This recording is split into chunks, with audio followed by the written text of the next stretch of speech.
in addition to what I was witnessing, I also knew as a gender and women's studies professor, you know, what's going on in terms of sexism in our society and what girls face. So here's just some sobering statistics. The first set has to do with body image, right? So 80% of all 10-year-old girls have at some point in their lives gone on at least one diet. 47% of girls in the 5th to 12th grade reported wanting to lose weight because of magazine pictures. 69% of girls in the 5th to 12th grade reported that magazine pictures influenced their idea of a perfect body shape. 42% of 1st to 3rd grade girls want to be thinner. And 81% of 10-year-olds are afraid of being fat. So something's going on, right, in terms of body image and that influence that the media has.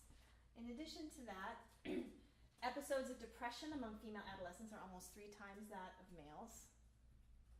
And then in terms of that breakdown, 12% are white, 11.5% Hispanic, 10.4% Asian. So it breaks down by race and ethnicity.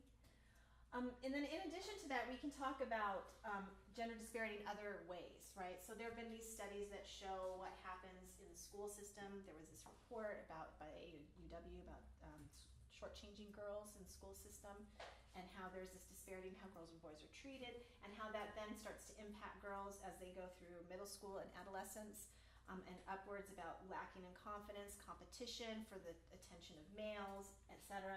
This then leads to things like gender disparity in STEM fields where we see a real drop-off in the interest of girls in terms of math and sciences, right? And then additional threats, things that we're seeing increasingly, we have in the past 10 to 20 years around bullying and cyberbullying, especially, right, because of social media. Impacts of racism and homophobia on children.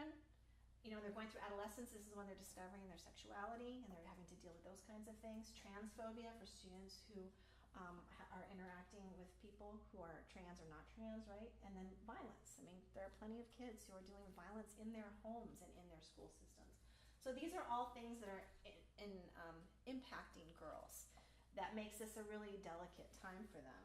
And there's not always a lot of support in our society for these kinds of things. So knowing these things influenced my commitment to wanting to bring Girls Rock to Roanoke.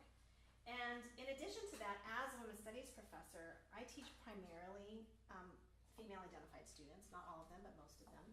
And watching their lack of self-esteem, seeing the things that they're bringing up, even in college. So these are things that started in girlhood and continue into the college age. And then I was in a leadership program at the time that I started this at Hollins, and I was witnessing the same sorts of lack of self-esteem and lack of self-confidence in women my age and older. And I just thought, this is just unacceptable. And so if we can have an intervention early on, maybe we can make a